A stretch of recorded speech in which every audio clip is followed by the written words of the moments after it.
Real Madrid কখন ঢুকবে আর কখন ফিরবে সেটা অনুমান করা একেবারেই মুশকিল। সেরা ক্লাব তো আর এমনি এমনি হয়নি। নিজেদের বাজে সময়েও তারা কামব্যাক করেছে বেশ দারুণভাবে।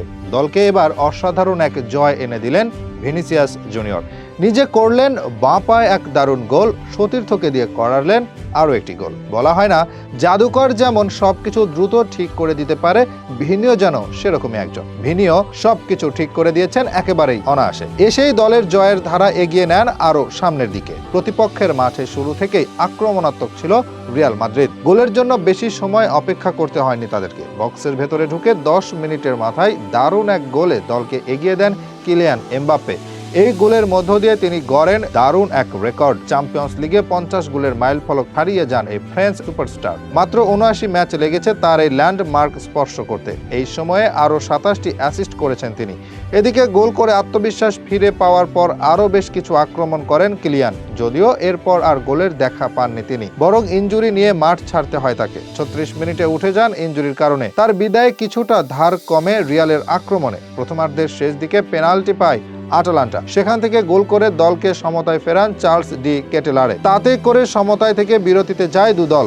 প্রথমার্ধে ভিনিকে খুঁজে পাওয়া না গেলেও দ্বিতীয়ার্ধে ভিনি বনে যান নায়ক। শুরু হয় তার দুই পায়ের জাদু। 56 মিনিটের সময় আটালান্টার বক্সে ঢুকে বাঁ পায়ের নেওয়া দারুণ এক শটে দলকে এগিয়ে দেন তিনি। এখানেই অবশ্য থেমেছিলেন না। তার 3 মিনিটের জাদুতে ম্যাচের নিয়ন্ত্রণ পুরোপুরি নিজেদের করে নেয় রিয়াল মাদ্রিদ। 59 মিনিটের সময় বল বাড়িয়ে দেন জুড বেলিংহামের দিকে। সেখান থেকে স্কোর শিটে নিজের নাম তোলেন এই ইংলিশ মিডফিল্ডার। এই মুহূর্তে রিয়ালের মেইন ম্যান এই তিনজন খেলোয়াড়, কিলিয়ান এমবাপ্পে, জুড বেলিংহাম ও ভিনিসিয়াস জুনিয়র। এবার স্কোর শিটে 3 জনেরই ভাগ্য হয়েছে নাম তোলার। গোল করা কিংবা করানোর সবকিছুতে ভিনি এখন যেন সবার শীর্ষে। লা লিগায় 8 গোল ও 5 অ্যাসিস্ট করেছেন, আর চ্যাম্পিয়ন্স লিগে 5 ম্যাচে করেছেন 5টি গোল ও 1টি অ্যাসিস্ট। এই মুহূর্তে তো তিনিই রিয়ালের সেরা খেলোয়াড়। যদিও ম্যাচের নিয়ন্ত্রণ নিজেদের করে নেয় তারা, তবে 65 মিনিটে আদেমোলা লুকম্যানের গোলে ম্যাচ জমিয়ে তোলার আভাস দেয় আটালান্টা। তবে শেষ পর্যন্ত আর গোল না হলে 3-2 ব্যবধানে জয় নিয়ে মাঠ ছাড়ে রিয়াল। আগের ম্যাচে লিভারপুলের কাছে হারের পর শঙ্কা জেগেছিল গ্রুপ পর্বে বিদায় নেওয়ার। তবে এই জয় পিঠের সাথে লেগে থাকা দেয়াল একটু হলেও সরেছে। 24 নম্বর পজিশন হতে উঠে এসেছে 18 নম্বরে। 6 ম্যাচের মাঝে 3টি জয় আর 3টি হেরেছে আসরের রেকর্ড 15 বারের চ্যাম্পিয়নরা।